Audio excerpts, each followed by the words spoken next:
Здравствуйте, самые лучшие зрители! Меня зовут Полина. Новичков очень часто мучает мысль, что бы такое сшить, чтобы было просто, легко и эффектно, и в то же время, чтобы лоскутное полотно не было уж очень примитивным. Сегодня попробуем сшить такой блок. Для образца я специально взяла яркие насыщенные ткани. Вы, естественно, можете подобрать свои цвета или вообще сделать этот блок только из двух контрастных цветов. Этот мастер-класс будет очень подробным для новичков. Поделюсь своими секретиками. Возьмем 4 квадрата размером 21 на 21 сантиметр. Просто у меня есть такая квадратная линейка, и теперь это мой любимый размер. Детали разложим в любом нужном нам порядке и сошьем их все вместе в одно полотно. Сначала соединим два верхних, потом сразу же приставим и прошьем два нижних. Шить буду на швейной машинке Юника от Effective. Хорошо, когда есть выбор. Самое главное в лоскутном шитье – это хорошая крепкая строчка. Длину стежка делаем маленькой, цвет ниток нейтральный серый. Закрепки делаем обязательно. Помним про то, что детали потом будем резать, и неприятные сюрпризы нам не нужны. Припуски на швы должны быть одинаковыми во всем изделии. Чтобы не сбиваться, ориентируйтесь на ширину лапки.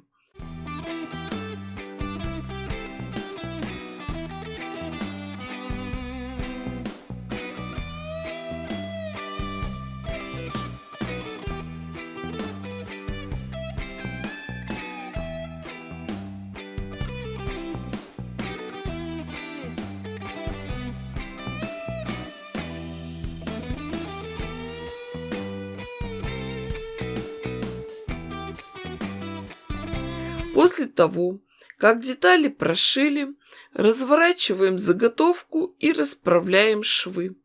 У меня в работе хлопок. Швы я могу расправить ногтем, чтобы не бегать каждую секунду к утюгу. Иногда возникает вопрос, что делать со швами? Разутюживать их на две стороны или просто загладить на сторону темной ткани? В каждом случае надо смотреть на ту ткань, с которой вы работаете, и на способ дальнейшей с ней работы. Кстати, в лоскутном шитье внутренние швы никак не обрабатывают. Считается, что эти срезы будут закрыты другой тканью. Все швы окажутся внутри изделия, а сверху будет еще дополнительная стежка, которая все укрепит. Этот блок планируем резать, поэтому швы расправляем на две стороны. Соединительный шов не даст убежать нашим уголочкам, поэтому ткани просто складываем вместе и прошиваем по горизонтали. Готовую деталь разворачиваем, швы расправляем. А вот теперь надо все хорошо проутюжить. Теперь нам надо ее разрезать, выделить центральную часть, примерно 1/3. От центра по линиям швов отложим по 7 сантиметров. Работаю я водорастворимым маркером. Никаких шариковых ручек в работе не должно быть. А потом с помощью линейки рисуем перпендикуляры, которые будут делить большую деталь. Разрежем нашу заготовку на 9 частей. А теперь буквально пара движений. Меняем местами угловые детали. Зеленую с желтой, фиолетовую с красной. А центральную часть разворачиваем на 90 градусов. И все. В принципе, этого уже достаточно. Но если есть желание, можете поэкспериментировать, меняя местами не соседние детали, а по диагонали. Тоже будут получаться интересные эффекты. А сейчас приступим к сборке. Шить буду своим любимым способом, скоростным, вертикальными колонками, гирляндой.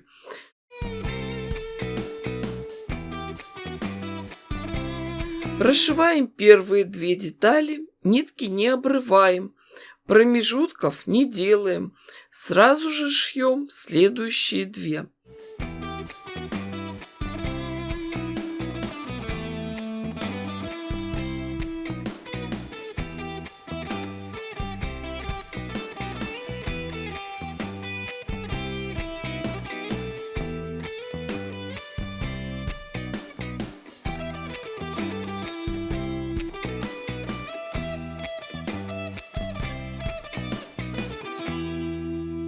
Дошили до конца ряда, переходим на кусочек вспомогательной ткани.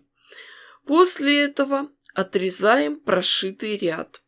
Детали разворачиваем, швы расправляем и начинаем присоединять детали 3-й колонки. Думаю, что уже все оценили преимущество соединения деталей гирляндой. Все углы на месте, и не надо опасаться, что что-то там не сойдется. Просто складываем деталь и прокладываем строчку. В завершении работы заготовку тщательно проутюживаем, выравниваем и подрезаем края. После всех сшиваний, разрезаний, сшиваний, естественно, размер уменьшился. Стал 38 на 38 сантиметров. Куда и как применить? Смотрите сами. Можно по краю добавить кайму любого цвета. Красную, желтую, зеленую, фиолетовую. И сшить подушку. А можно нашить много таких блоков и сшить большое полотно, располагая эти детали или прямо, все одинаково, или поворачивая их в разных направлениях. Смотрите и думайте сами, что вам больше нравится. Кто еще не подписан, обязательно подпишитесь. Заходите почаще, на канале есть много интересного. С вами была Полина. Всем пока-пока и до скорых встреч!